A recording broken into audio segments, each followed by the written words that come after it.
Algunos de los que están aquí llevan demasiado tiempo estancados en un hábito, en una relación, en un problema, en una circunstancia, y llevan tanto tiempo estancados en esa realidad que han llegado a creer que es su mentalidad y que es una normalidad. Quizá no se acuerdan de una vida diferente, pero cada vez que tienen una oportunidad de escuchar el susurro de la voz de Dios, escuchan decir no puedo. ¿Yo por qué? Yo no podría.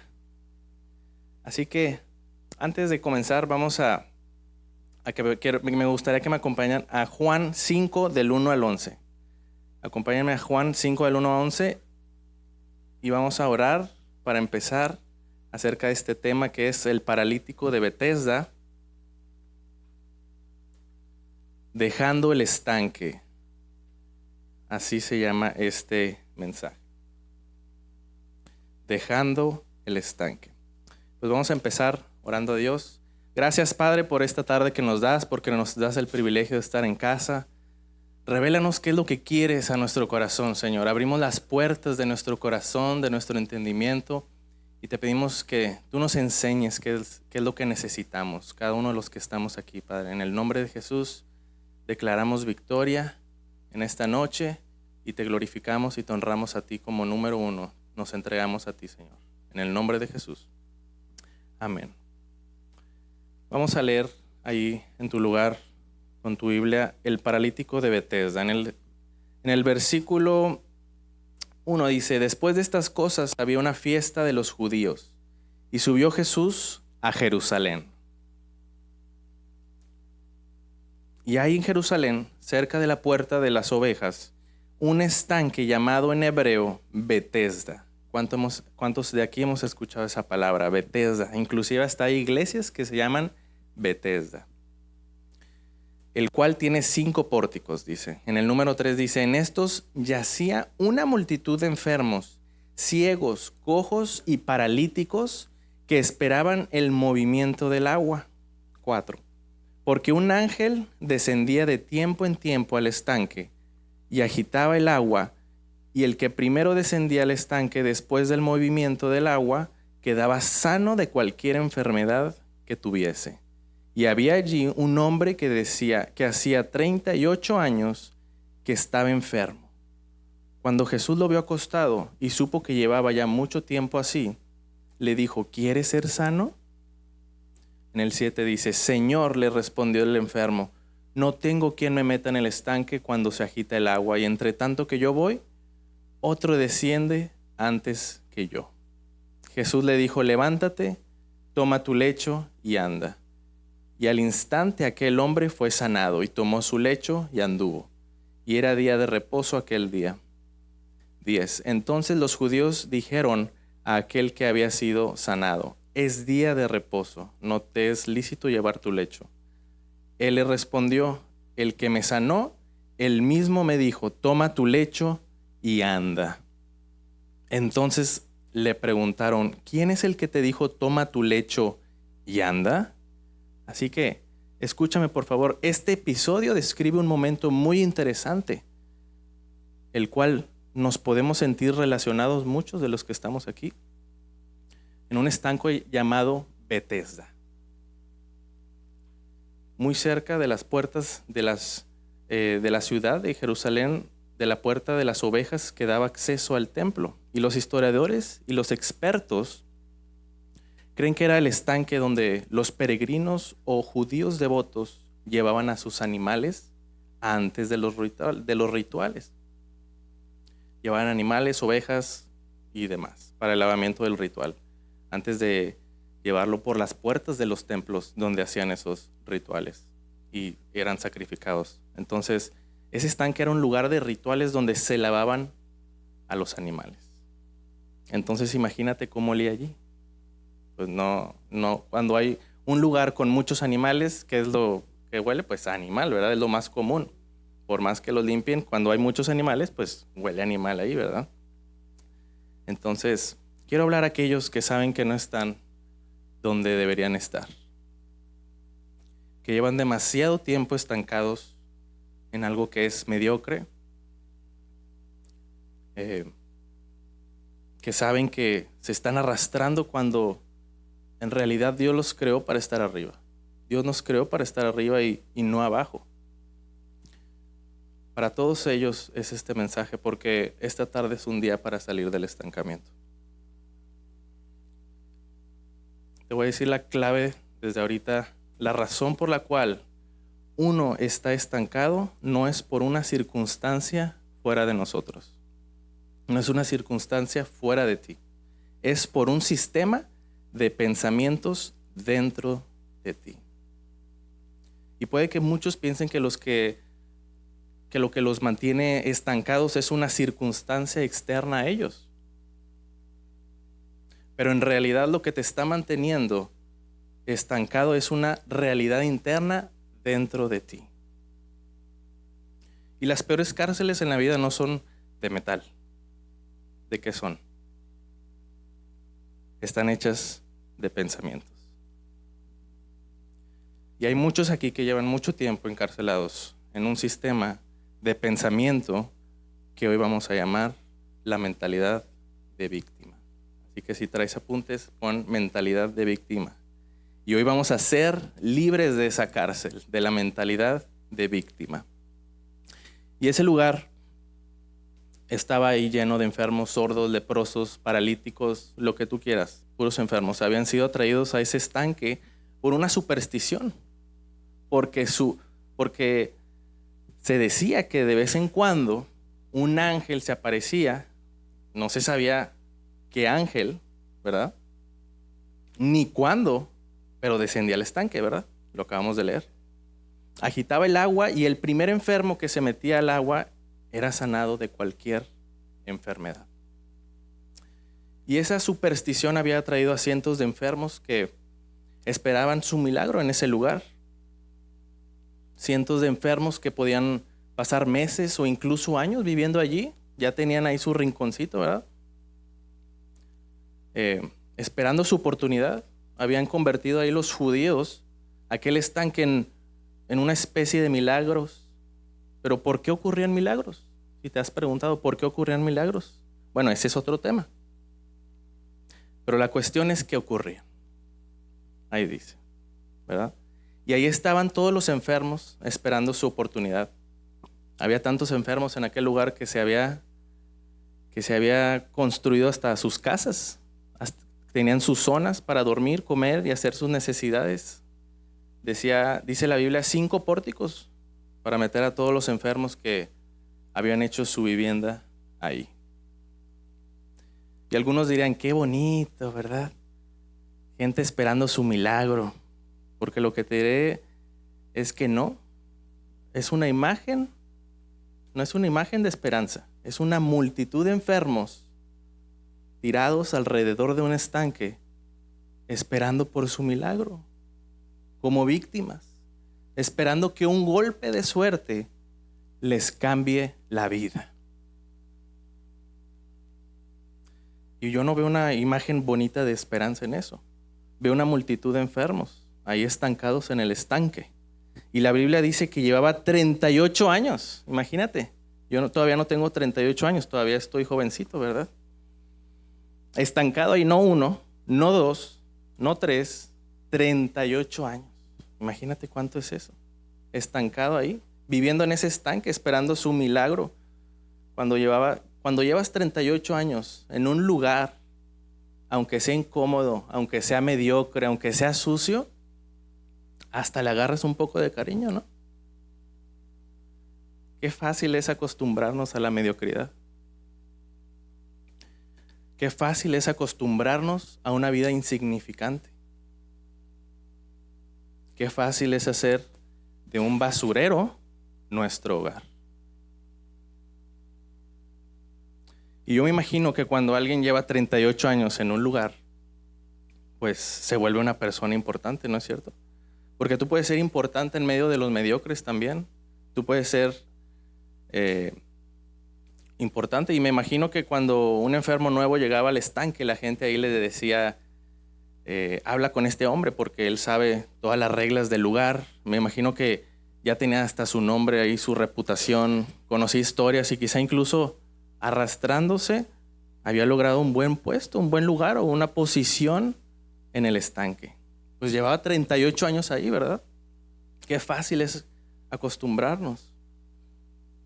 Y cuando pienso en este estanque llamado Bethesda, pues no puedo evitar pensar que se parece demasiado a nuestras iglesias.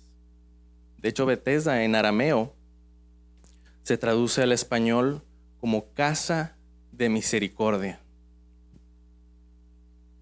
¿Y qué es la iglesia si no es una casa de misericordia? La iglesia es una casa de misericordia y a veces la iglesia se parece mucho a ese estanque de Bethesda con multitudes de enfermos tirados en una silla domingo tras domingo, esperando que quizá en una reunión o en un evento especial, algo especial o sobrenatural ocurra, que un ángel aparezca en la sala, agite el agua y su vida cambie para siempre. Y te sorprendería cuántos cristianos viven su vida cristiana, la viven así, esperando que un golpe de suerte les cambie la vida. Que alguien haga el trabajo difícil por ellos, esperando, a ver cuándo viene el ángel, quizá el próximo año, quizá después de algunos años, ya la silla con el hueco del cuerpo de la persona, porque siempre se sienta en el mismo lugar, ¿verdad? Y que nadie me quite la silla porque ese es el huequito en mi estanque. Y hay gente que está esperando un milagro que resuelva el problema que tiene con su esposo, con su esposa, con algún familiar. Gente esperando una bendición financiera, esperar que algo especial que les haga salir de ese ciclo de deudas. Yo no sé si tú conoces a alguien en el que se ha metido en deudas, gente esperando una bendición cósmica que les ayude a adelgazar algunas libras de más también, ¿verdad? Gente esperando que venga el profeta y que les diga qué tienen que hacer con su vida. Y que les diga, pues, qué hacer, ¿verdad? Gente esperando y gente que dice, tengo fe, un día estaré en la reunión y algo mágico va a suceder. El ángel agitará la atmósfera y mi vida será diferente, ¿verdad? ¿Sabes cómo se le llama eso? Cristianos supersticiosos. Seamos claros, quizá lo que tú llamas fe no es más que una versión religiosa de la superstición. Y eso se llama misticismo. Gente que hace hasta brujería cristiana, ¿verdad? Tú estás esperando que algo externo arregle el problema que tú tienes la responsabilidad de arreglar. Yo me acuerdo mucho de lo que decía mi hermana, decisión decide, determina destino, ¿verdad? Entonces, esa es nuestra responsabilidad, ¿verdad? De arreglar las cosas. Y a lo largo de los años, pues creciendo en la iglesia, desde bebé, yo también muchas veces pensé que algún ángel se me iba a aparecer y me iba a levitar en el cielo, en el aire. Y hasta me llegué a enojar con Dios. Me llegué a enojar con Dios porque le pedía que se mostrara ante mí. Y no creo que nunca se te haya pasado por la mente ese tipo de pensamientos. O soy el único. ¿Verdad? Los cristianos somos supersticiosos. Tenemos versiones religiosas de todo, como el tarot. ¿Alguien conoce el tarot? Abrimos la Biblia y apuntamos a un versículo al azar, ¿verdad? A ver si concuerda con lo que necesito escuchar, ¿verdad? Versiones religiosas como comprar el aceite. Si saben de los aceites de allá de Jerusalén, supuestamente. Compran piedras mágicas y hasta van y le besan allá al muro su besito, ¿verdad? Tenemos declaraciones como para manifestar cosas, como palabras mágicas que si las decimos, algo mágico vaya a suceder. Tenemos versiones de todas esas cosas y es muy común que las personas que vengan a la iglesia a pedir oración al pastor diciéndole, ore por mí, porque usted, Dios sí lo escucha. ¿Cuánto no hemos escuchado eso, verdad? Póngame la mano en la cabeza para ver si Dios arregla mi matrimonio porque estoy casado con un burro que no hace caso.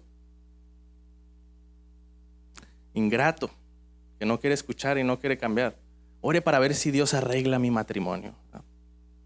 Pero por mucho que el pastor te agarre y te mueva la cabeza así, tu situación no va a cambiar hasta que no te hagas responsable de tu situación, ¿verdad? Nada va a suceder hasta que tú no empieces a orar por tu marido y te conviertas en una intercesor por él, por ella, y empieces a honrarlo.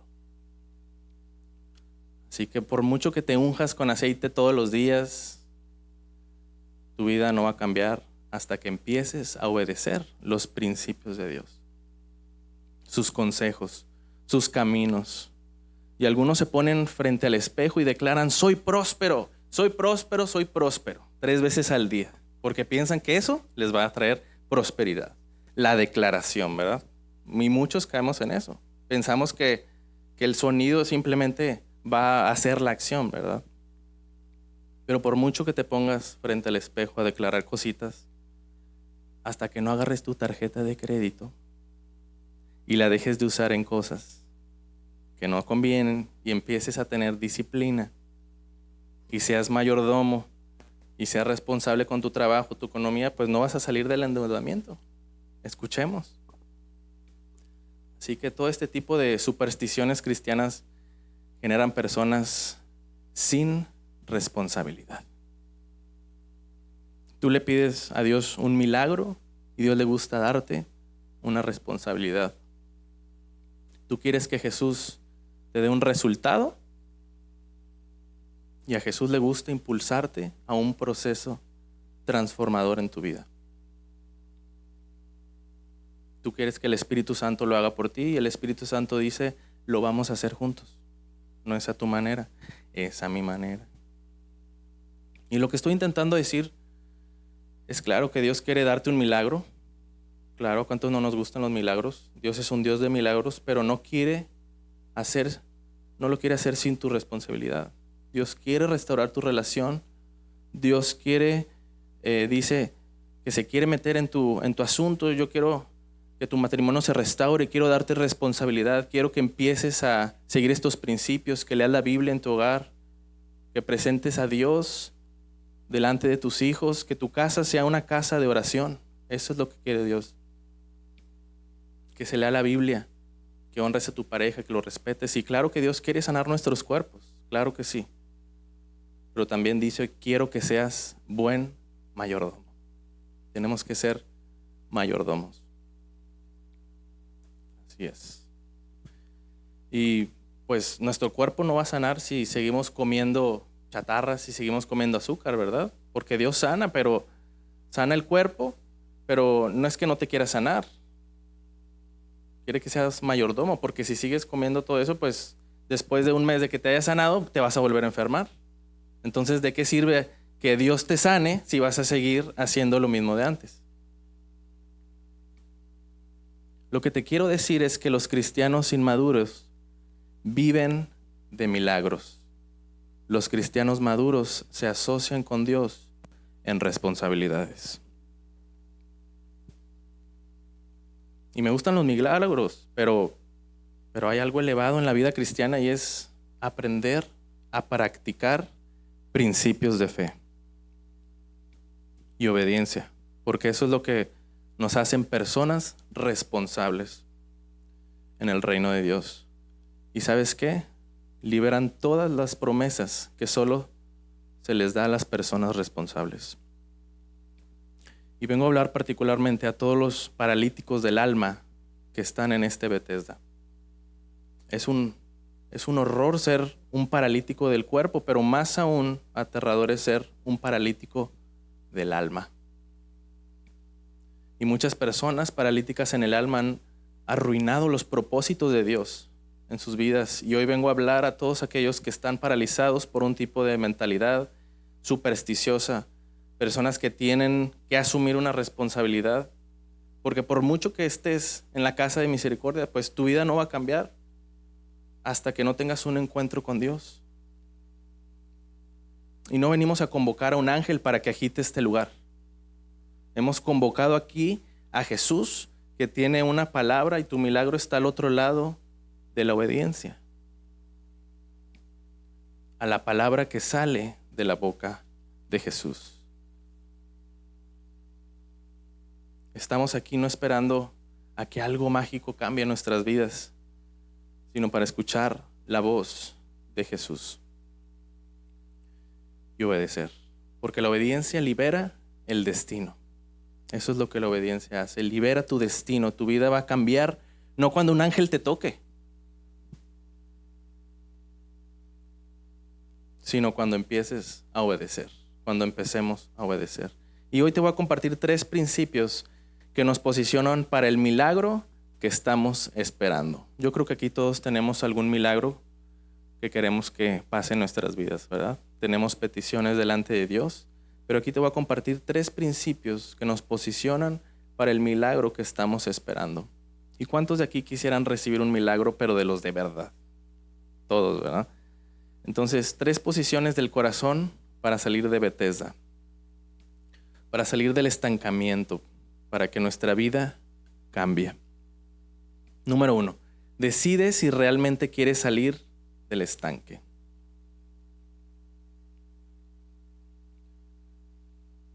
Jesús le pregunta, ¿quieres ser sano? ¿No sería esta pregunta una pregunta ofensiva para hacérsela a alguien que llevaba ahí 38 años esperando por su milagro? Bueno, pues Jesús va y le pregunta, ¿quieres ser sano? Jesús es experto en hacer preguntas que ofenden nuestra razón, pero que revelan nuestro corazón. Y no hay pregunta que nos haga Jesús, por muy extraña que parezca, que no tenga el objetivo de revelar algo que quizá estaba oculto dentro del corazón. Algo dentro de nosotros. ¿Y por qué le pregunta Jesús al paralítico, ¿quieres ser sano? Porque Él sabe que no todos los enfermos quieren sanarse. Que no todos los que están estancados quieren salir del estancamiento. Porque el estanque, aunque es mediocre, es cómodo, ¿verdad? Qué rico la comodidad. Hay gente que prefiere la comodidad del estancamiento que la incomodidad de una vida responsable. Y pues lágrimas en los ojos no significan necesariamente decisiones en el corazón, ¿verdad? Mucha gente que viene llorando con los pastores, pero cuando los pastores les dicen que tienen que hacer algo de acuerdo a la palabra, salen de la consejería llorando con mocos y demás, y es que pastor, pero sin tomar ni una decisión en su vida. Y esa decisión podría cambiar su vida para siempre. Y eso Jesús lo sabe. Jesús sabe que no todos los estancados quieren salir del estanque. Así es. Uno puede estar muy cómodo en el basurero y decir, no es gran cosa, pero pues está cómodo, mi rinconcito, ¿verdad? Con pocas cosas. Y es tan fácil acostumbrarse a la mediocridad. Es tan fácil que el basurero se convierta en tu hogar. Nos acostumbramos a la mediocridad muy fácil. Eso es lo que yo descubrí. ¿Pero por qué? Porque la mediocridad puede convertirse en nuestra comodidad. Y hay gente tan aferrada a un problema del pasado que no tiene manos para agarrar una solución nueva. Hay gente que prefiere la comodidad de su estancamiento que la incomodidad de una vida responsable, obedeciendo a Dios y tomando las decisiones difíciles. Y por eso Jesús preguntó a aquel hombre y nos pregunta a nosotros, hey, ¿de verdad quieres cambiar? ¿De verdad quieres cambiar?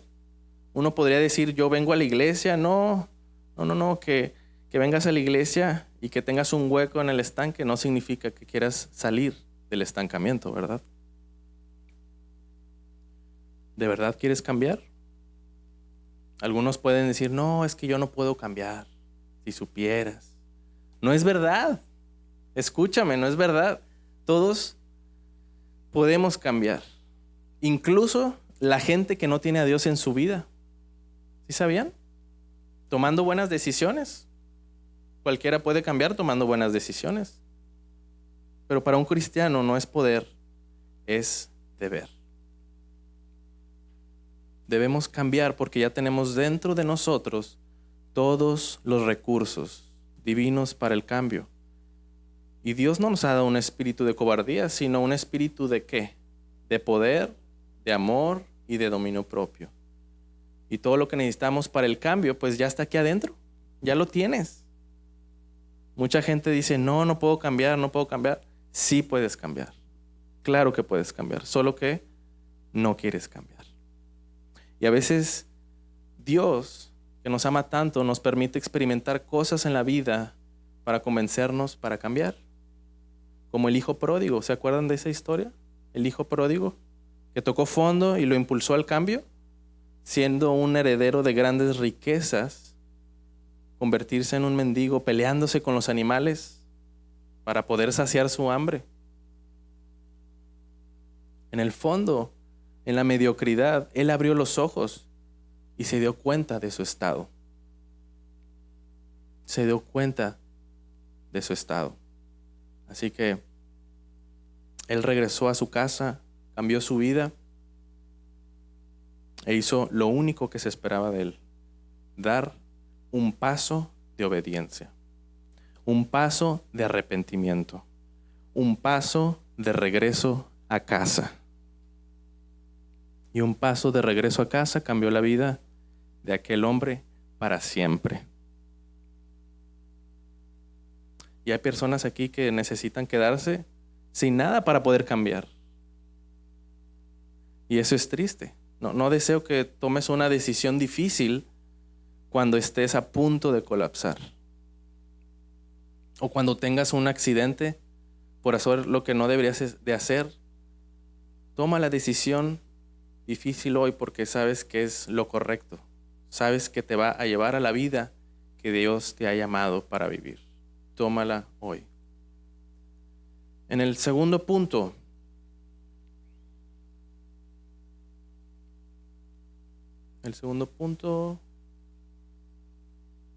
renuncia a la mentalidad de víctima. Apúntalo, renuncia a la mentalidad de víctima.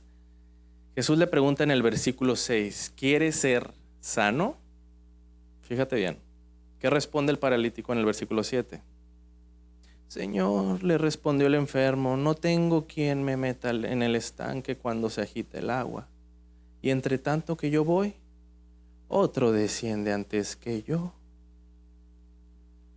¿Pero qué le preguntó Jesús?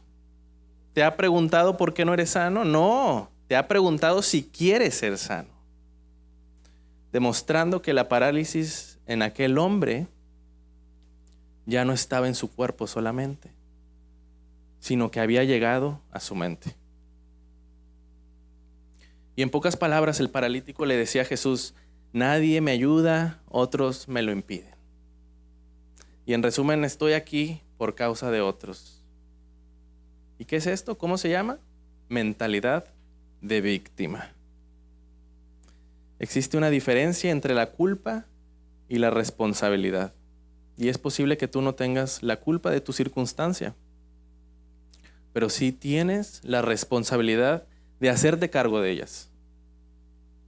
Tú no tienes la culpa de algún abuso que recibiste cuando eras niño, cuando eras niña, o tú no tienes la culpa que tus papás se hayan divorciado, o que tu papá haya dejado a tu mamá, o hayas crecido sin dinero, sin recursos.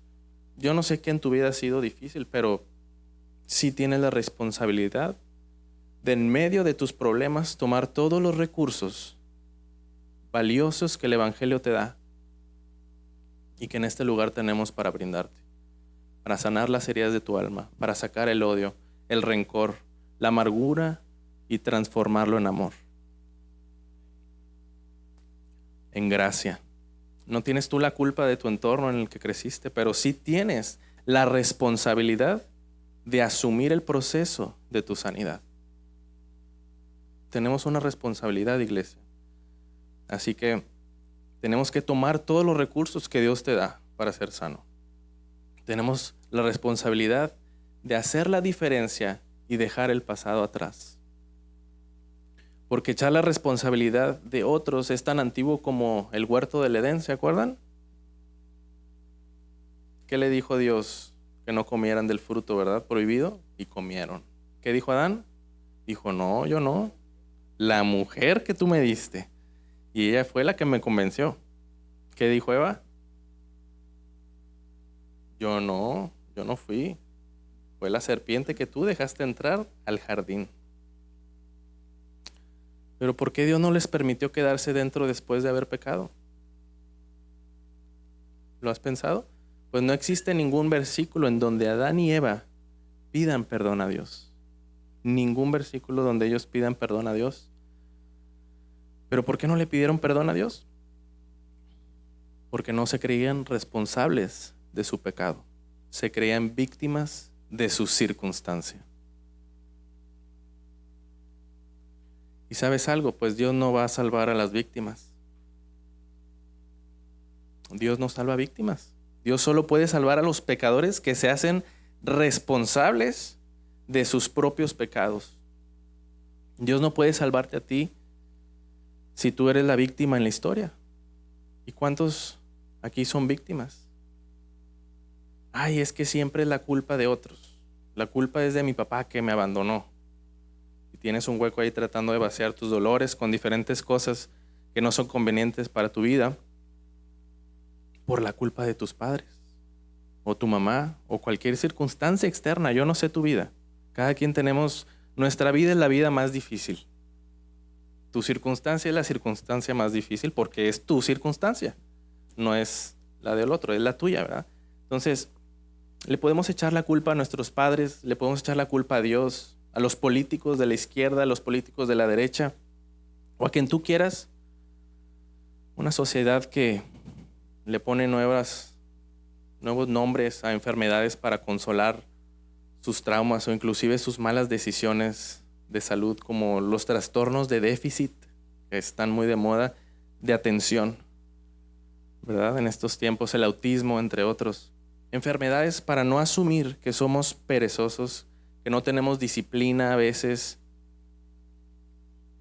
y que nos la pasamos viendo películas o series por la noche y por eso estamos así, porque no dormimos, nos sentimos mediocres y no tratamos bien nuestro cuerpo. Echándole la culpa a la iglesia, diciendo que no hay amor aquí y por eso me voy a otra iglesia, porque aquí no se tiran al piso y gritan. Mucha gente se va a otra iglesia por la primera cosa más mínima que se atraviese. Pues no que Dios te había plantado aquí. La mentalidad de víctima te estanca porque alguien con mentalidad de víctima no tiene poder para cambiar. Así es. Sé que no es un mensaje popular, pero es un mensaje que transforma. Es un mensaje para transformar la iglesia. Y solo si te haces responsable de tus propios pecados y tus circunstancias, tendrás el poder del evangelio para cambiar. Culpa y responsabilidad. Tú no tienes la culpa, pero debes ser el responsable. Solo cambian los que se hacen responsables. Y las víctimas crean realidades alternas en su mente. Se inventan cosas imaginarias. Viven en una ilusión. ¿Y se la creen? Y cuando son confrontadas se ponen en modo víctima y dicen, es que no me amas, no me tratas bien, y manipulan la conversación. No seas uno de esos. ¿Por qué no podemos ser víctimas? Porque existe Jesús que se hizo responsable. Jesús le dice a sus discípulos que el momento había llegado de su crucifixión. Pedro lo tomó y le dijo, no puede ser, no puedes morir, ten compasión de ti mismo. Me imagino que hasta lo estaba agitando en ese instante. Y que esto no te acontezca, le decía. Pero ¿qué le responde Jesús? ¿Se acuerdan? Apártate de mí, Satanás. No le estaba hablando a Pedro. ¿A quién le estaba hablando? Le estaba hablando una mentalidad satánica en la mente de Pedro.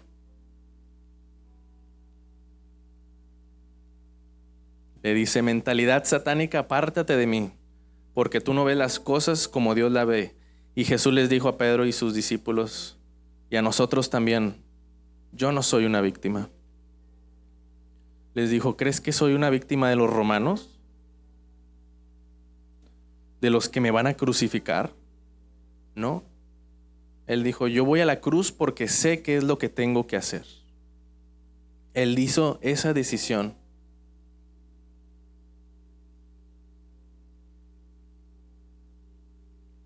Él hizo esa decisión y tomó esa responsabilidad voluntariamente en sacrificio por ustedes, por ustedes. Él dice, yo me entrego, yo he decidido, tomo responsabilidad de tomar una cruz, no por mi pecado, sino por tu pecado, por tu pecado, por tu pecado y por mi pecado. No abrazó una cruz como una víctima, sino como alguien que es capaz de hacerse responsable de su pecado. Del pecado que no ha cometido. Del pecado de nosotros.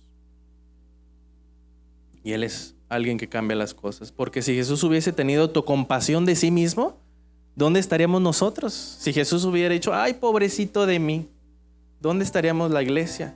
No existiríamos.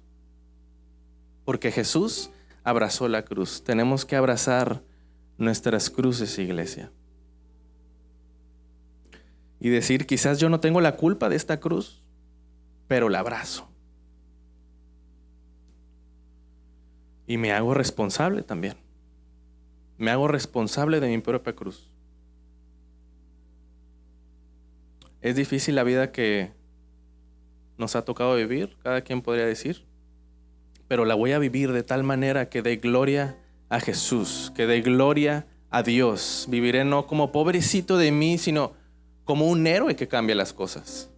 Como un héroe que cambia las cosas, responsabilizándonos y empezando a hacer algo al respecto. La vida no es fácil. Cambia el rumbo de tu vida, de tu familia, de tu ciudad, de tu entorno. Claro, se vale llorar, pero pues no toda la vida. Todos de aquí yo creo que hemos llorado en algún momento, pero no podemos seguir llorando toda la vida. Llega un momento en el que te tienes que secar las lágrimas. Obedece la voz de Jesús. En el versículo 8 dice, levántate, toma tu lecho y anda. Qué impresionantes palabras. ¿Puede un hombre que lleva 38 años paralizado levantarse? ¿Pueden huesos y músculos que no han sido usados por 38 años sostener el cuerpo de un hombre? Entonces, ¿cómo pudo levantarse? Te podrías preguntar, ¿qué lo sostuvo? Pues déjame te digo, no fueron sus músculos ni sus huesos atrofiados. Fue la palabra que salió de la boca de Jesús. Eso fue lo que lo levantó. Así que Jesús te dice, levántate. El creador del universo y todo lo que tus ojos ven y lo que no pueden ver, Él es el creador.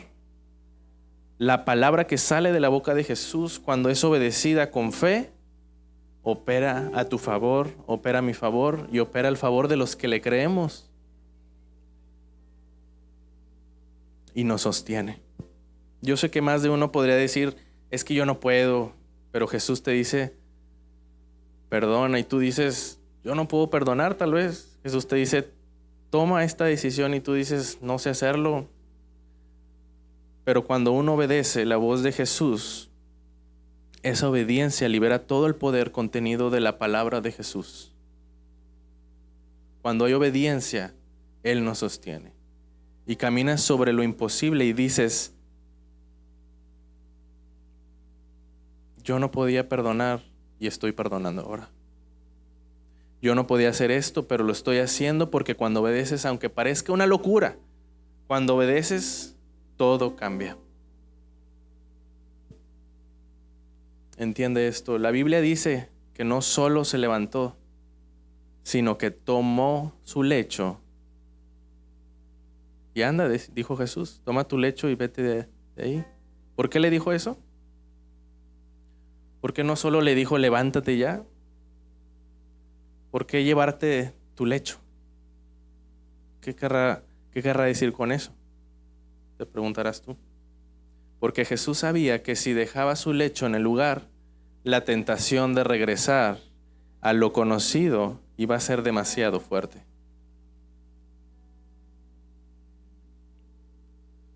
Porque cuando uno toma decisiones difíciles, tiene la tentación de regresar a la comodidad de la mediocridad. Jesús le dijo, no, tú ya no formas parte de eso. Quita toda posibilidad de regresar atrás. Tú ya no formas parte de esto, tú formas parte de los que caminan, no de los que están tirados en el estanque. Y por esa razón tu obediencia requiere un acto valiente. ¿Y cuántos valientes hay aquí? El cambio implica decisión, de tal manera que sea imposible regresar atrás, sin regresar al estanque. Así que haz algo para que tu nuevo yo diga y haga un cambio. No volvamos atrás. No vuelvas tú atrás. Todos estamos estancados en algún área de nuestra vida. Pero te invito a ponerte de pie en esta tarde para que oremos, para que Dios nos saque de ese estanque, para que Dios nos levante y nos ayude en cualquier situación en la que estemos pasando ahorita, en esta circunstancia. Yo no sé tu circunstancia, pero ahí acompáñame y dile: Dios, te entrego mi circunstancia, sácame del estanque con tus palabras. Gracias por esta noche, Padre, por los que estamos aquí en casa. Te damos toda la gloria y toda la honra. Recibimos tu palabra. Gracias por hablar a nuestro corazón esta tarde. Di con tus palabras: ayúdame a caminar. Háblanos al corazón para decidir salir del estanque. Renunciamos a toda mentalidad de víctima. Queremos obedecer tu voz que nos ha hablado en esta tarde, Señor. Te alabamos y te honramos. Gracias por esta palabra, Señor, que nos has dado. En el nombre de Jesús.